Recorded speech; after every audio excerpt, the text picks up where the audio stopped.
کیوں؟ اس کے خداوند کی ماں آئی تھی اس کو ویلکم کرنے کے لیے، میرے خیال سے مقدسہ مریم کو ویلکم کرنے کے لیے، یا یسوع کو ویلکم کرنے کے لیے، کیونکہ جب فرشتے نے میسج دیا تھا تو مقدسہ مریم بھی روح القدس سے بھر گئی تھی۔ تو یہ ہے وہ لفظ جو میں نے ابھی آپ کے سامنے بات کی کہ پولس کہتا ہے تیموتھیوس کو کہ تو بچپن سے واقف ہے۔ تو کب سے واقف ہے؟ تب سے۔ تو آپ ذرا سوچئے گا کہ یوحنا بھی 6.5 مہینے کا ہے، تو اتنا زیادہ اسے علم کیسے مل گیا؟ ہے نا حیرانی کی بات۔ اور یہودی آج بھی ایسے ہی کرتے ہیں، ٹھیک ہے، جب کوئی عورت حاملہ ہوتی ہے تو وہ ریاضی کی مشقیں کرتی ہے، اس کے پاس بائبل پڑھتے ہیں، اس طرح کی باتیں کرتے ہیں اس کے پاس، ٹھیک ہے۔ اور پولس کہتا ہے تیموتھیوس کو کہ تو بچپن سے پاک نوشتوں سے واقف ہے، جب وہ پیدا نہیں ہوا تھا۔ اور خواہ مقدسہ مریم ہو، خواہ الیشبا ہو، خواہ یوکبد ہو جو موسیٰ کی ماں تھی، کوئی بھی ہو، بڑے بڑے لوگ جو ہیں ان کی ترقی کے پیچھے، ہم تو یہی محاورہ کہتے ہیں نا کہ ہر بڑے شخص کی ترقی کے پیچھے کون ہوتی ہے؟ عورت۔ ویسے تو بربادی کے پیچھے بھی ہوتی ہے، لیکن میرے خیال سے ہمیں یہ کہنا چاہیے کہ ہر ایک بڑے شخص کی ترقی کے پیچھے اس کی ماں ہوتی ہے۔ بے شک ماں بھی ایک عورت ہے، پر ہمیں ماں کیوں نہیں ہم کہہ سکتے، عورت کیوں کہتے ہیں صرف؟ تو بہرحال، تو یہاں بھی جب ہم تیموتھیوس کی بات کرتے ہیں تو یہاں اس کی اس ساری کارکردگی کے پیچھے اس کی ماں تھی، بلکہ نانی بھی تھی۔ اور اگر آپ لکھنا چاہیں یہ حوالہ لکھ سکتے ہیں، دوسرا تیموتھیوس خط اس کا پہلا باب اس کی 5ویں اور 6ٹھی آیت۔ دوسرا تیموتھیوس پہلا باب 5ویں اور 6ٹھی آیت، وہ کیا کہتا ہے اس خط کے آغاز پر ہی؟ وہ کہتا ہے اور مجھے تیرا وہ بے ریا ایمان یاد دلایا گیا ہے جو پہلے تیری نانی لوئس اور تیری ماں یونیکے رکھتی تھی، اور مجھے یقین ہے کہ تو بھی رکھتا ہے۔ اسی سبب سے میں تجھے یاد دلاتا ہوں کہ تو خدا کی اس نعمت کو چمکا دے جو میرے ہاتھ رکھنے کے باعث تجھے حاصل ہے۔ بچپن سے پاک نوشتوں سے واقف ہے، اور ظاہر جو نوشتوں سے واقف ہے وہ ان پر ایمان بھی رکھتا ہے۔ ہم پڑھتے ہیں ایمان سننے سے پیدا ہوتا ہے، سننا مسیح کے کلام سے۔ تو کن کی پیچھے ساری ہے جی کارکردگی؟ ایفرٹس ماں کی اور نانی کی۔ حالانکہ تیموتھیوس کا جو باپ تھا وہ یونانی تھا، کچھ لوگ رومی بھی کہتے ہیں، یعنی بہرحال غیر یہودی تھا، پر پھر بھی ہمارے ہاں جو جبری مذہب تبدیلی ہو جاتی ہے، یا لوگ جو خواتین مسلمانوں کے ساتھ شادیاں کر لیتی ہیں وہ تو مسلمان ہو جاتی ہیں، انہیں سب کچھ بھول جاتا ہے۔ یہاں کیا ہے؟ شادی تو ہوئی ہے، جو بھی وجہ ہو مجھے نہیں پتا، لیکن ایمان وہی ہے بائبل کا، اور انہوں نے اپنی اولاد کو بھی وہی ایمان سکھایا ہے۔ وہ کہتا ہے مجھے یاد دلایا گیا ہے وہ ایمان جو تو رکھتا ہے۔ کس کی وجہ سے؟ تیری نانی رکھتی تھی، تیری ماں بھی رکھتی تھی، تو اس وجہ سے وہ بچپن سے پاک نوشتوں سے واقف ہے جی۔ ابھی پیدا نہیں ہوا تھا تو ماں اس کے پاس آیتیں پڑھتی ہوگی، نانی شاید اونچی آواز میں پڑھتی ہوگی۔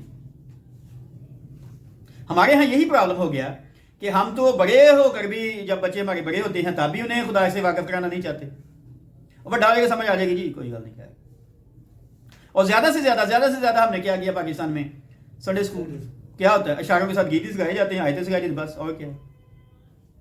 اور میں کئی دفعہ جب یہ باتیں کرتا ہوں تو کہتا ہوں کہ 5 سال کا یسوع مسیح 3 زبانیں لکھنی پڑھی جانتا تھا۔ میں نے پہلے بھی 1-2 بار ذکر کیا کہ 1996 سے میں یسوع کی لائف پہ کتاب لکھ رہا ہوں، یہ ابھی 2022 آ گیا، تو میں نے ایک بات یسوع مسیح کی لائف کے بارے لکھی ہے۔ اتنے سال مجھے ہو گئے کام کرتے ہوئے۔ تو یونانی زبان جو اس وقت بین الاقوامی زبان تھی وہ جانتا تھا، مادری زبان جو ان کی ارامی تھی وہ جانتا تھا، آباد خانے کی زبان جو عبرانی تھی وہ جانتا تھا۔ 3 زبانیں یسوع مسیح جانتا تھا۔ اور یہ پتہ اس کو کس نے سکھائی تھی؟ یوسف نے؟ نہیں، مقدسہ مریم نے۔ کیوں؟ کیونکہ 5 سال تک گلیلی دستور کے مطابق، میں نے ایک ریسرچ پڑھی، گلیل کا جو دستور تھا، یہ گلیل کے ربیوں کا یا بات خانے کا جو دستور تھا وہ یہ تھا کہ اسکول میں داخل ہونے سے پہلے، یا جو یہودی اسکول ہے مدرسے میں داخل ہونے سے پہلے ماں سکھائے گی، کیونکہ داخلے سے پہلے ٹیسٹ ہوتا تھا، ایسے نہیں داخل ہو سکتے۔ جب وہ داخل ہو گیا 6 سال کی عمر میں، پھر باپ کی ذمہ داری شروع ہو جاتی تھی۔ وہ اس کو چھوڑ کے آئے گا اسکول میں یا کسی ٹیوٹر کے پاس لے کے جانا ہے، جو بھی آگے چیزیں ہیں وہ باپ کرے گا، لیکن 5 سال تک ماں. تو میں نے کہا کہ یسوع 5 سال کی عمر میں سب کچھ جانتا تھا، تو کس نے سکھایا تھا؟ مقدسہ مریم نے. ٹھیک ہے. آج ہم نمونے کے طور پر یا ہمارا جو آئیڈیل ہوتا ہے، اب تو آئیڈیل بھی لوگوں کا مقدسہ مریم نہیں ہوتا ہے ایسے، لیکن آئیڈیل بھی ہو، لیکن آئیڈیل کی حد تک رہتا ہے. ہم کبھی بھی اپنی بیٹی کو مقدسہ مریم نہیں بنانا چاہتے، کبھی بھی ہم اپنے بیٹے کو یسوع نہیں بنانا چاہتے. ایسا ہی ہے نا، ہم کچھ اور بنانا چاہتے ہیں، تو پھر ایسے ہی رہنا ہے. تو تموتھی کو کیا کہتا ہے جی؟ بچپن سے پاک نوشتوں سے واقف ہے. اور میں نے یہاں ایک اپنے نوٹس میں اپنی کتاب کا ایک حصہ یہاں لکھا ہے، جو میں نے بنیادی مسیحی قائد میں بھی لکھا ہے. تو یہاں پر ویسے دعائے بانے میں بھی لکھا تھا 2002 میں. فرانسیسی بائبل عالم ایک شخص ہے ای مونگینو کہتا ہے کہ اسرائیلیوں میں جو ہی بچہ بولنے کے قابل ہوتا اور ابا اما کہنا سیکھتا تو اس کی ماں اسے سب سے پہلے خالق خدا کے نام سے روشناس کرتی. ہمارے ہاں جب کوئی بچہ بولتا ہے ماں کہتا ہے، باپ کہتا ہے، ٹھیک ہے، تو ہم تو کئی دفعہ کچھ اور ہی سکھاتے ہیں، آپ کو پتہ ہی. ٹھیک ہے. تو وہ اپنا نام یعنی باپ یا ماں کا نام یا باپ یا ماں کہنا نہیں سیکھتا، وہ کہتا ہے جی وہ کیا سیکھتا ہے؟ یہوہ، خدا کا نام. اور آگے وہ کہتا ہے جب اس سے واقف ہو جاتا یعنی خدا کے نام سے واقف ہو جاتا تو اسے خدا کی شریعت کی ایک آیت سکھاتی. اس آیت کو یاد کرنے کے بعد وہ دوسری آیت اسے حفظ کرنے کو دے دیتی. روز بروز کی اس گھریلو تعلیم و تربیت کے دوران وہ قد و قامت میں بڑھنے کے ساتھ ساتھ پاک کلام کے حصول میں بھی ترقی کرتا جاتا. اور بعد میں جب وہ شیر خارگی کی عمر سے نکل کر یعنی دودھ پینے کی عمر سے نکل کر بچپن میں قدم رکھتا تو پھر بچپن میں اسے پاک کلام کا مسودہ دے دیا جاتا، جن میں سے اکثر آیتوں کو وہ زبانی پہلے سے دہرا سکتا تھا. تو ہم اپنے بچوں کو بھی میں پوچھ رہا تھا آپ سے کہ بچپن کہاں تک؟ تو آپ نے کہا 5 سال سے 12 سال تک. تو بچپن میں ہی توریت یا شریعت اسے سونپ دی جاتی تھی کہ لو جی ان تہاڈا کام ہے، کیونکہ 5 سال سے پہلے بہت سی آیتیں اسے ویسی زبانی یاد ہوتی تھی، اب وہ اسے پڑھ سکتا ہے. ٹھیک ہے. تو ہم کیا اپنے بچوں کو ایسے سکھاتے ہیں؟ ہم نے اپنا بائبل اسکول بنایا ہے، اس پہ لکھا ہے کہ گھر پر سکھانے کی بھی سہولت موجود ہے جی. اور اس ویڈیو کے توسط سے میں کہہ رہا ہوں کہ پاکستان میں کہیں بھی اگر کوئی اپنے گھر پر صحیح تعلیم لینا چاہتا ہے بائبل مقدس کی تو ہم آنے کے لیے حاضر ہیں اپنے کرائے پر، لیکن آپ کو کچھ لوگوں گروپ کا بندوبست کرنا پڑے گا. یہاں ہمارے علاقے میں ہم نے بہت سے لوگوں سے بات کی، کئیوں نے ہم سے وعدہ بھی کیا، لیکن اب وہ کہتے ہیں جی بس جی 5.5 بھرا نے جی، تو اب کیا ہے ہم جمع نہیں کر سکتے بچوں کو. میں نے کہا یہ کوئی مشکل کام تو نہیں ہے. ٹھیک ہے. تو میں نے کہا آپ الگ الگ کر لیں اپنے گھر میں، لیکن وہ نہیں مانتے، وہ کہتے ہیں آئیں گے لیکن نہیں آئے. ٹھیک ہے. میں نام لیتا ہوں، یہ ہمارے بھائی دو نگر میں رہتے ہیں، لازر فرنیچر کا کام کرتے ہیں. سالوں سے انہوں نے کئی دفعہ مجھ سے بات کی، لیکن ابھی کچھ دن پہلے ان کا بھائی لیاس آیا تھا، تو اس سے میں نے کہا بھائی لازر مجھے ملے تھے، وہ بھائی لازر مجھے ملے. ابھی میں پرسوں میں نے پھر ان سے فون پہ بات کی، وہ کہتے ہیں ہاں سر جی میں آپ آئیں گے، لیکن ایسے ہی نہیں ہے. تو کیا ہم پھر چاہتے ہیں؟ کال کو جب جبری مذہب تبدیلی ہو جاتی ہے پھر ہم روتے ہیں. ٹھیک ہے. ابھی اسکولوں میں قرآن مجید ناظرہ اور باقی باتیں شروع ہو گئی ہیں. مسیحی بچوں کو وہ بعض اوقات اجازت بھی دیتے ہیں، ٹھیک ہے جی آپ اپنا کر لیں، ہم شکر گزار ہیں حکومت کے، لیکن ہمارے اپنا کیا کریں گے؟ ہمارے لوگ ہی نہیں ہیں جو آگے بتائیں. ٹھیک ہے. بہت سال پہلے یہاں لاہور میں ایک کانفرنس ہوئی، جب چودھری سرور صاحب وہ گورنر تھے نون لیگ کی طرف سے، تو ہمارے یہ ایم پی اے صاحب تھے، خلیل صاحب، اور بھی لوگ بھی تھے. میرا ایک دوست گیا بھائی عمر یاد، اس نے مجھے آ کر بتایا، تو اس نے کہا جی وہ یہ باتیں ہو رہی تھیں. تو کرسچن اسٹڈی سینٹر پنڈی کی ایک میڈم تھی رومانہ بشیر صاحبہ، تو اس نے کہا جی آپ تو ناظرہ پڑھتے ہیں تو ہمارے بچے وہ پاسنگ مارکس انہیں ملتے ہیں، وہ مانتا نہیں، مطلب گریڈ نہیں بنتا. تو وہاں پر کوئی علامہ صاحب تھے، بھائی عمر نے مجھے بتایا، تو اس نے کہا کہ آپ ایسا کریں میڈم کہ کوئی ایسا بچہ لے کے آئیں جس نے انجیل حفظ کی ہو، ہم اسے زیادہ نمبر دے دیں گے. تو پھر اس نے خود ہی کہا کہ میں جانتا ہوں کہ کوئی ایسا نہیں ہو سکتا جس نے انجیل حفظ کی ہو، یہ مشکل کام ہے، لیکن آپ کوئی اپنا سلیبس لے کے آئیں. یہ گورنر صاحب بیٹھے ہیں، ہم بھی ریکویسٹ کریں گے تو پاس کروا دیں گے سلیبس. خاموشی آ گئی. تو جب اس نے مجھے کہا تو یہاں ہمارے بھائی ہیں اندریاس، میں نے ان سے بات کی، اور میں اور بھائی اندریاس ابھی وہ خدام کے پاس چلے گئے، جاج کلیمنٹ صاحب ان کے پاس گئے. تو ان سے بات کی تو انہوں نے کہا نہیں مختار صاحب ہمارے ایک ٹیچر ہیں کیتھولک کے، وہ ملتان میں ہیں، وہ سلیبس بنا رہے ہیں۔ میں نے کہا ویری گڈ جی، ہم چپ کر کے آ گئے، کوئی بھی کہاں۔ تو جب ہم یہ کہتے ہیں یہاں پر اقلیت ہونے کی وجہ سے، ویسے تو اقلیت نہیں کہنا چاہیے، ہم بھی شہری، لیکن کم ہونے کی وجہ سے، کم تعداد ہونے کی وجہ سے کہ یہ ایسے ہوتا ہے ایسے ہوتا ہے جی، تو پھر ہم آپ خود کیا کر رہے ہیں جی؟ ٹھیک ہے، میں نے انہیں کہا کہ فری آف کاسٹ میں سارا تیار کروں گا، آپ صرف چھاپ نہیں مل سکتا، میرے پاس پیسے نہیں ہیں جی، لیکن میں سارا کروں گا۔ انہوں نے کہا نہیں جی ہمارا اپنا بندہ ہے جی۔ تو اپنا بندہ کہاں ہے؟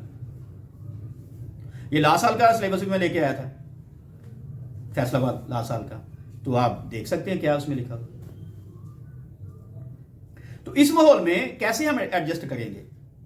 ویسے ہی ہم جب پاکستان بنا تو 20%، ابھی ہم 1.5% ہیں، یہ میں ویڈیو میں بھی کہہ رہا ہوں، پہلے ویسے بھی کرتا رہتا ہوں، ٹھیک ہے۔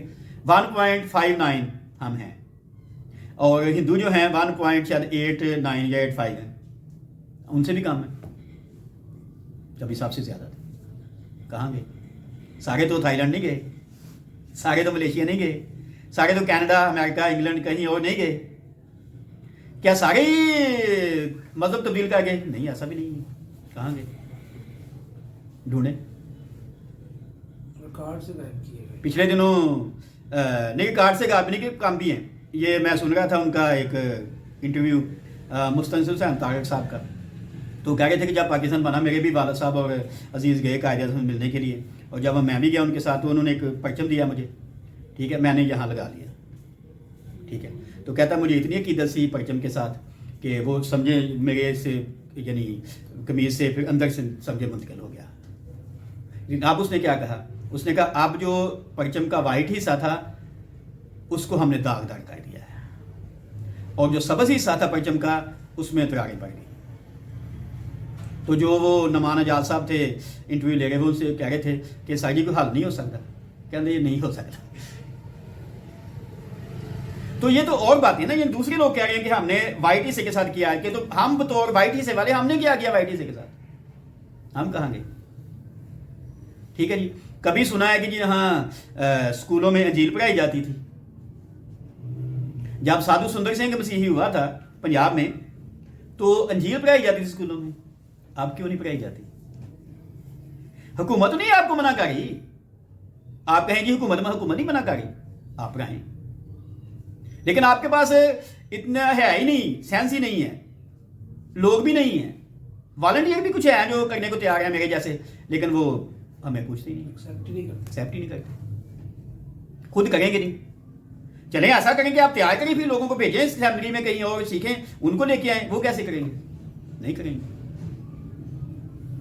تو یہ ہے جی ایک معیار جس کی ہم بات کر رہے ہیں کہ تموتھیوس کب سے واقف تھا؟ بچپن سے، ابھی وہ پیدا نہیں ہوا تھا۔ اور یہاں میں ایک اور بات ایک شخص کی کرنا چاہتا ہوں، اس کا نام ہے ولیم بارکلے، یہ بڑا مشہور مفسر ہے بائبل مقدس کا۔ تو وہ کہتا ہے یہودی ہمیشہ اس بات کا خیال رکھتے تھے کہ ان کے بچے اچھی تعلیم حاصل کریں، وہ ہمیشہ اس بات پر فخر کرتے تھے کہ ہمارے بچے پنگورے ہی سے خدا کو اپنا باپ جانتے اور دنیا کا خالق مانتے ہیں، پنگورے ہی سے خدا کو باپ کہتے ہیں، ساڑھے تو بڑے ہو گئے نہیں جانتے خدا باپ ہے، اہی کہ نہیں یسوع باپ۔ تو آگے جانے سے پہلے جی کوئی سوال ہے تو آپ کر سکتے ہیں، یہ تمہید میں باتیں تھی، ابھی ہم بات کریں گے بائبل مقدس کو جاننا کیوں ضروری ہے، صرف پڑھنا نہیں، جاننا، اور اس کے کیا فائدے ہو سکتے ہیں۔ لیکن میں نے کہا سوال ہے تو آپ کر سکتے ہیں شروع میں، تاکہ ہم آگے جا سکیں، اور خدا کرے کہ اس ویڈیو کو سن کر اگر کسی کے دل میں یہ بات جاگے تو وہ خود بائبل سیکھنا چاہتا ہو یا اپنے بچوں کو سکھانا چاہتا ہو، تو ہم اپنی خدمات کو پیش کرتے ہیں کہیں بھی پاکستان میں، لیکن اس کے لیے انہیں کچھ گروپ بنانا پڑے گا، ہم جانے کو تیار ہیں جی۔ اور ہم نے اپنا اس بائبل اسکول کا، لوگاس بائبل اسکول کا ایک سلیبس ترتیب دیا ہوا ہے، اکثر ہم اس کو فیس بک پر بھی وائرل کرتے رہتے ہیں اس نصاب کو، تو اگر کسی نے نہ دیکھا ہو تو وہ ہم سے بات کر سکتا ہے، ہم اسے دے دیں گے وہ سلیبس بھی، اور سکھانے کو بھی تیار ہیں جی۔ سوال پلیز۔ سو پہلی بات ہم کریں گے جی آگے کہ بائبل مقدس کا فائدہ کیا ہے جی، وہ یہ ہے روحانی نشو و نما۔ اگر آپ روحانی طور پر قابل بننا چاہتے ہیں، تندرست رہنا چاہتے ہیں، ہم بات کر رہے تھے پچھلے ایک ویڈیو میں کہ ابراہیم جو تھا وہ ایمان میں ضعیف نہ ہوا. اگر آپ ایمان میں زوراور رہنا چاہتے ہیں، کیونکہ ایمان سننے سے پیدا ہوتا ہے اور سننا مسیح کلام سے، تو بائبل آپ کی مدد کر سکتی ہے روحانی نشو و نما میں. اور یسوع مسیح نے متی رسول کی انجیل کے 4 باب کی 4 آیت میں استثناء کی کتاب کے 8 باب کی 3 آیت کا اقتباس کیا تھا. ٹھیک ہے جی، دوبارہ دہرا دیتا ہوں. متی کی انجیل کے 4 باب کی 4 آیت میں یسوع مسیح نے استثناء کی کتاب کے 8 باب کی 3 آیت کا اقتباس کیا تھا. اور کیا تھا؟ اس نے کہا انسان صرف روٹی ہی سے جیتا نہ رہے گا بلکہ ہر اس بات سے جو خدا کے منہ سے نکلتی ہے. ہماری زندگی کا دارومدار کس پر ہے؟ جو بات خدا کے منہ سے نکلتی ہے، نہ کہ جو ہم کھانا کھاتے ہیں. اور خدا کے منہ سے جو بات نکلتی ہے وہ کیا ہے؟ کلمہ یسوع مسیح یا اس کا کلام، اس کو جاننا. اور کرسمس کے میسج میں یہی کہہ رہا تھا کہ زندگی آئی ہے، اسے قبول کریں، اس کی پیروی کریں، اسے جانیں اور اس کی گواہی دیں. پہلی بات آج کے اس حصے میں ہمارے سامنے ہے کہ بائبل کو جاننے کا کیا فائدہ ہے جی؟ روحانی نشو و نما.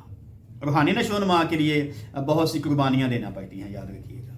یہ ایسے نہیں ہوتی. جتنا ہم اپنے آپ کو خالی کریں گے اتنا زیادہ ہم خدا کے قریب ہو جائیں گے. پولس نے کہا، پہلے بھی میں ایک دن بات کر رہا تھا، جتنی چیزیں وہ کہتا ہے میرے نفع کی تھیں ان کو میں نے مسیح کے لیے نقصان سمجھ لیا تاکہ مسیح کو حاصل کروں، اس میں پایا جاؤں، اس کی موت سے مشابہت پیدا کروں، کسی طرح مردوں میں سے جیونے کے درجے تک پہنچوں.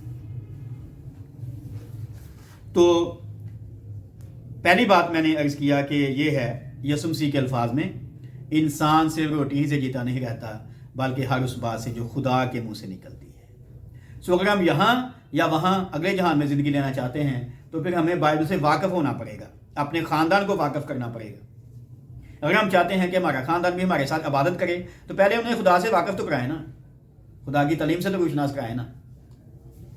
اور ایک اور بات میں یہاں کرنا چاہتا ہوں کہ اگر ہم ایسا نہیں کر رہے یا نہیں کرنا چاہتے تو پھر کیا نقصان ہو سکتا ہے. یہ نہیں کہ ہم خالی رہ جائیں گے، بلکہ یہ بھی ہے کہ خدا بھی ہم سے الگ ہو سکتا ہے، بلکہ ہو جاتا ہے اور ہو گیا ہے پاکستان میں. ہوسیہ کا صحیفہ اس کا 4 باب اور اس کی 6 اور 7 آیت میں خدا نے شکایت کی تھی. ہوسیہ 4 باب 6 سے 7 آیت. وہ کہتا ہے میرے لوگ عدم معرفت سے ہلاک ہوئے. معرفت کیا ہے؟ خدا کو جاننا. خدا کو نہ جاننے کی وجہ سے ہلاک ہوئے، اور پاکستان میں ہم اسی وجہ سے ہلاک ہو گئے. میرے لوگ عدم معرفت سے ہلاک ہوئے چونکہ تو نے معرفت کو رد کیا، اس لیے میں بھی تجھے رد کر دوں گا تاکہ تو میرے حضور کاہن نہ ہو. جب خدا نے کاہنوں کو یعنی چرواہوں کو یا پاسٹرز کو رد کر دیا ہے تو کلیسیا کیا کرے گی؟ تاکہ تو میرے حضور کاہن نہ ہو، اور چونکہ تو اپنے خدا کی شریعت کو بھول گیا اس لیے میں بھی تیری اولاد کو بھول جاؤں گا، میں ان کی حشمت کو رسوائی سے بدل ڈالوں گا. یہ ہو رہا ہے. اور ابھی ہم میٹنگ میں بات کر رہے تھے کہ چرواہا ہمیں اپنا پتہ ہونا چاہیے کون ہے، اس کی قدر بھی کرنی چاہیے. تو کہتا ہے کہ میرے لوگ عدم معرفت سے ہلاک ہوئے. کیوں؟ کیونکہ ایسا یہاں لگ رہا ہے کہ جن کا کام تھا وہ انہوں نے سکھایا نہیں. ٹھیک ہے جی. کیوں؟ پہلے وہ کہتا ہے کہ رد کر دوں گا تاکہ تو کہاں نہ میرے حضور رہے، تو کہانوں کو رد کر دیا گیا. اور پھر وہ کہتا ہے چونکہ تو نے خدا کی شریعت کو چھوڑ دیا اس لیے میں تیری اولاد کو چھوڑ جاؤں گا. ہم کئی دفعہ یہ کہتے ہیں جی ایمانداروں کے بچے بھی پاک ہی ہوتے ہیں. ہاں ہوتے ہیں، پر ایماندار تو ہونا وہ پہلے. اور ایماندار کا مطلب یہ نہیں ایک دن کا ایماندار. کیا خیال ہے؟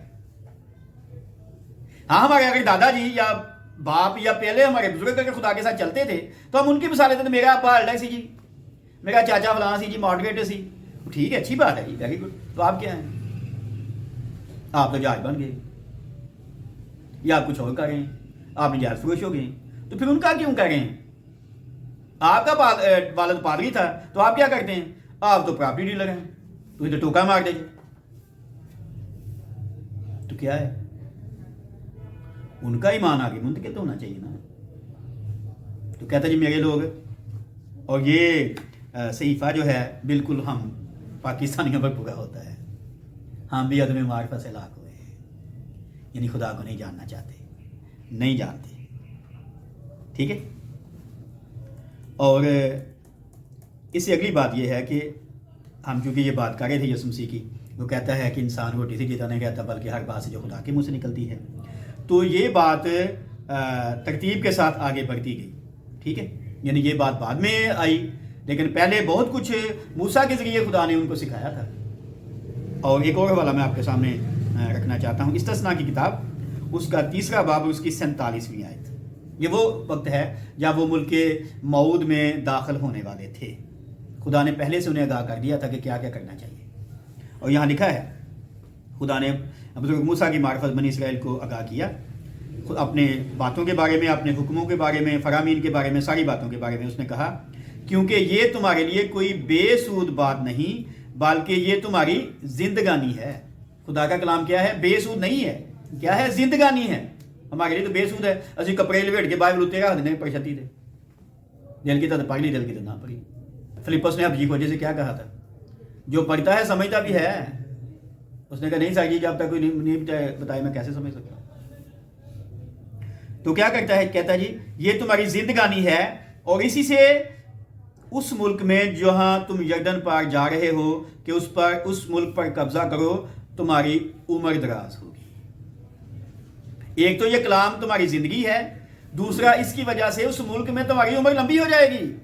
ہے نا جی بات. ہم یہ آیت کبھی نہیں کہتے, ہم دوسری آیت ایک پیش کرتے رہتے ہیں کہ والدین کی خدمت کرنی چاہیے تاکہ تمہاری عمر دراز ہو. ہاں وہ بھی لکھا ہوا ہے, پڑھا بھی تو لکھا ہے نا, والدین کی خدمت کرنی چاہیے. اوکے, لیکن وہ جسمانی باتیں ہیں نا. جسمانی طور پر جو ایک ایماندار کو چاہیے اپنے والدین کی خدمت بالکل کرنی چاہیے, لیکن والدین کی خدمت کرنے سے وہ زندگی تو نہیں ملنے والی. کیا خیال ہے؟ ہم برکت مل سکتی ہے. زندگی تو خدا کی باتوں پر عمل کرنے سے ملنے والی ہے نا جی. ہم تو ویسے والدین کی خدمت بھی نہیں کرنا چاہتے. یسوع نے کہا کہ تم والدین کی خدمت نہیں کرتے, کیوں کہتے جو تمہاری خدمت کا ٹائم تھا میں نے خدا نے دیتا ہے. آج کل بھی لوگ یہی کہتے ہیں, اپنی اپنی مصروفیات. تو وہ کہتا ہے جس ملک میں جانے والے ہو وہاں تمہاری عمر لمبی ہو جائے گی, تمہیں زندگی ملے گی. کس کی وجہ سے؟ خدا کی باتوں کی وجہ سے. اور ایک اور والا انجیل مقدس کا میں آپ کے سامنے کہنا چاہتا ہوں. پہلا پطرس کا خط اس کا 2 باب 2 آیت. پطرس کہتا ہے نوزاد بچوں کی مانند خالص روحانی دودھ کے مشتاق رہو, مشتاق, تاکہ اس کے ذریعے سے نجات حاصل کرنے کے لیے بڑھتے جاؤ. روحانی دودھ کے ذریعے بڑھتے جاؤ. پر ہم نے تو دودھ کبھی پیا ہی نہیں. پاکستان میں تو دودھ ویسے بھی اکثر اوقات خالص ملتا ہی نہیں. ٹھیک ہے, لیکن جسمانی دودھ کی بات اور ہے, روحانی بھی خالص نہیں ملتا. ٹھیک ہے, اس میں ملاوٹ ہوتی ہے, تعلیمات کی, بدعتوں کی, سفر ناموں کی, اور پتہ نہیں کیا کیا. تو وہ کہتا ہے نوزاد بچوں کی مانند مشتاق رہنا ہے. جو یسوع کہہ رہا تھا کہ انسان خدا کی باتوں سے زندہ رہے گا, اس کے لیے نوزاد بچوں کی طرح مشتاق رہنا ہے. اور اگر نہیں تو پھر عدم معرفت سے ہلاکت ہو سکتی ہے. پہلی بات ہم کر رہے ہیں کہ بائبل مقدس کو جاننے کا فائدہ یہ ہے کہ ہماری روحانی نشو و نما ہو سکتی ہے. اور اگر نہیں, ہم یہ چاہتے, سننا چاہتے, سیکھنا چاہتے, تو پھر روحانی نشو و نما نہیں ہو سکتی. جی, دوسرے پوائنٹ پہ آنے سے پہلے سوال ہے تو کر سکتے ہیں. پطرس کا حوالہ ذرا صاحب. پہلا پطرس اس کا 2 باب اس کی 2 آیت. جی, سوال نہیں ہے تو دوسرے پوائنٹ پہ آتے ہیں. اور دوسرا پوائنٹ ہے جو مشکل ہے پہلے پوائنٹ سے, اور میرے خیال سے ہر ایک پاکستانی کے لیے بھی, ہم کہتے کچھ بے شک مرضی رہیں, وہ یہ ہے کہ بائبل کو پڑھنے کا یہ فائدہ ہے کہ ہم خدا کی مرضی کو جان سکتے ہیں. ویسے تو اس نے کہا پولس نے کہ تجربے سے معلوم کرتے رہو کہ خدا کو کیا پسند ہے, پر تجربہ بھی اکیلے رہنے سے تو نہیں آتا نا. اور ہم زبور 1 پر بات کر رہے تھے کہ مبارک ہے وہ جو شریروں کی اصلاح پر نہیں چلتا. تو چلنا میں کیا کہا تھا کہ چلنے کا مطلب یہ نہیں کہ اکیلے چلنا, چلنے کا مطلب ہے کہ خدا کے ساتھ چلنا, اکیلے نہیں. تو یہاں بھی مرضی کو جاننے کی جب بات آتی ہے تو مرضی کب ہم جان سکتے ہیں؟ جب ہم خدا کے پاک کلام کو جانتے ہیں. اور مرضی کب جان سکتے ہیں؟ جب خدا بھی چاہتا ہے کہ ہمیں وہ بات پتہ چل جائے گی. یہ صرف یہ نہیں کہ ہماری خواہش ہو, اس کی بھی ہو.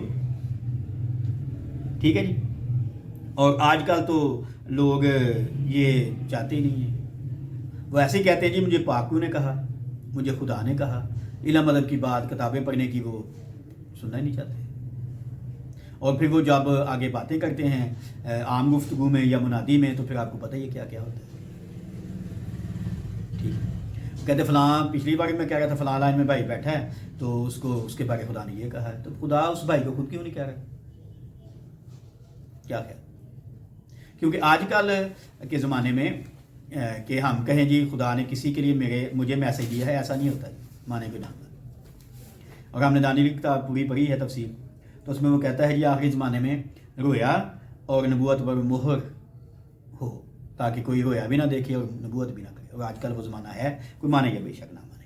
خیر، تو ہم خدا کی مرضی کو جان سکتے ہیں جی اگر ہم بائبل کو جانتے ہیں کہ خدا میرے لیے کیا سوچتا ہے، خدا دنیا کے لیے کیا سوچتا ہے۔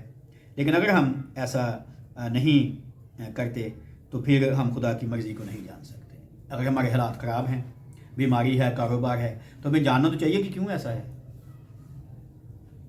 لیکن ہم دوسروں سے پوچھنا پوا لینا ایسی، لیکن خود، کیونکہ مرضی تبھی ہم جان پائیں گے جب ہم اس کے قریب آئیں گے۔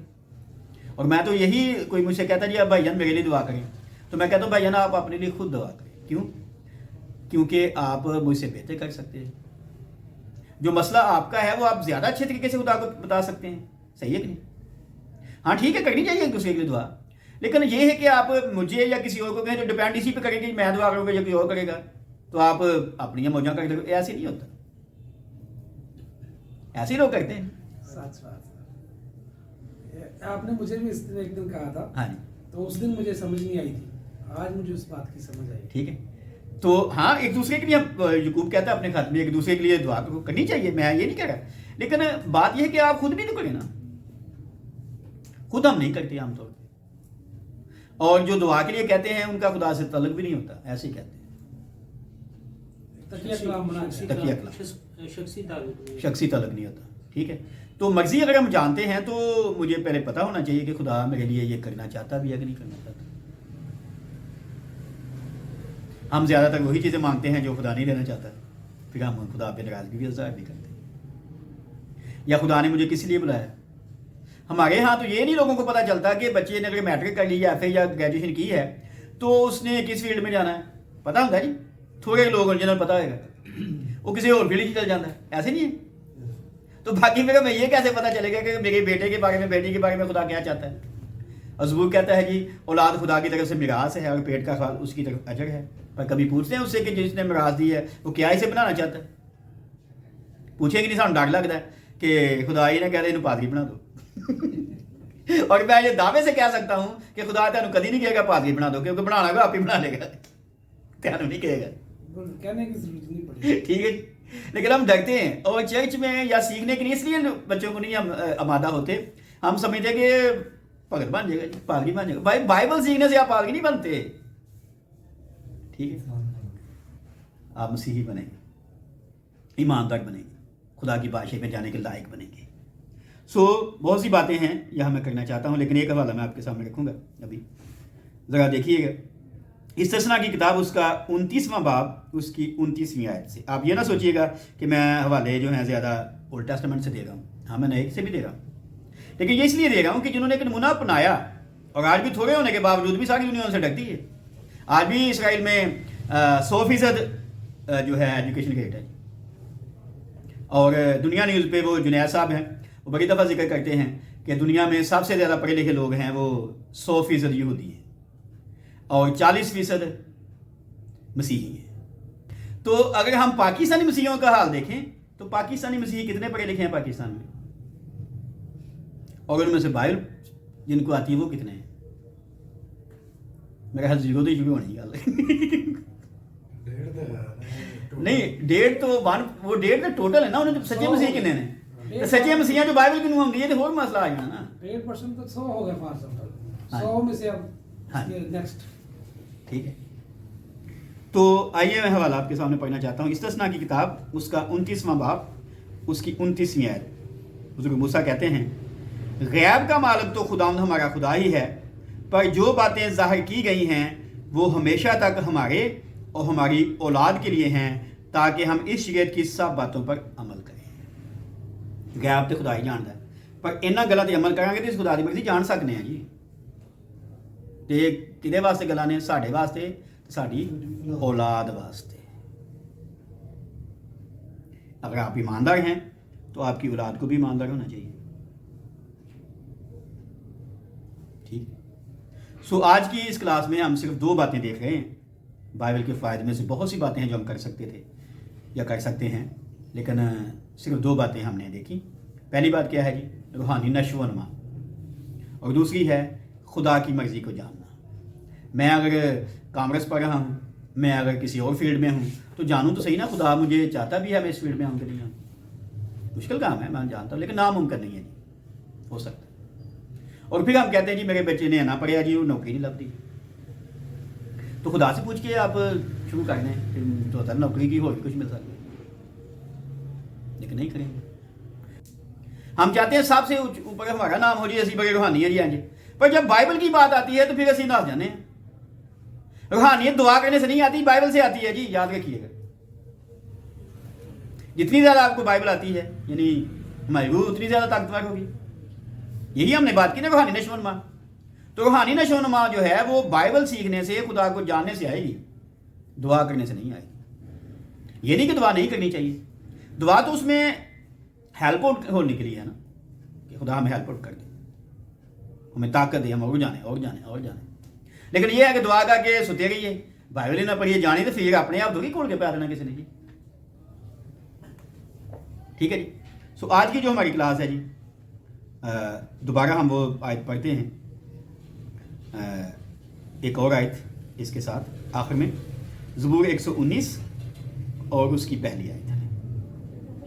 ویسے تو ہم نے پچھلی ویڈیو میں بات کی تھی, جو میٹنگ میں کی تھی, زبور 1 کی پہلی اور دوسری آیت پر. عبرانی کے مطابق مبارک ہے وہ آدمی جو شیعوں کی اصلاح پر نہیں چلتا, آپ اس ویڈیو کو دیکھ سکتے ہیں, اس لیے میں وہ ابھی حوالہ نہیں دے رہا. تو زبور 119 کی پہلی آیت ہم دیکھتے ہیں. وہ کہتا ہے, مبارک ہیں وہ جو کامل رفتار ہیں, جو خداوند کی شریعت پر عمل کرتے ہیں. جانیں گے تو عمل کریں گے. سو آج کا کلام ہمیں سکھاتا ہے کہ بائبل کو جاننا اس لیے ہے تاکہ ہم روحانی طور پر ترقی کریں. اور یاد رکھیے, اگر آپ روحانی طور پر کریں گے تو جسمانی پر بھی کر سکتے ہیں, لیکن اگر آپ جسمانی ترقی کریں گے تو روحانی نہیں ہو سکتی.